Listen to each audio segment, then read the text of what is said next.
Hey everybody, this is a quick video to show you how to do a hard reset on a Litter-Robot 3.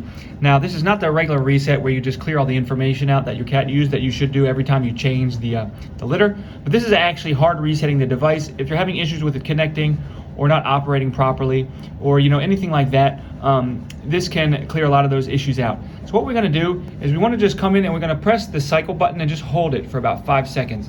And you'll see after you've held it for about 5 seconds, this blue light will light up, and then the yellow light will light up as well. You're going to let go of the cycle button, and then press it again for about 5 seconds, and then it will look like this. The yellow light will turn off, but the blue light will stay on. So then it's basically been reset. So then all you need to do is kind of push down on the cat sensor so that it senses that there's a cat, so it starts up again, and it will start again as new, but it will have forgotten all the data and everything like that, and all the settings. Everything will have been forgotten, and it will be like it was when it came out of the box.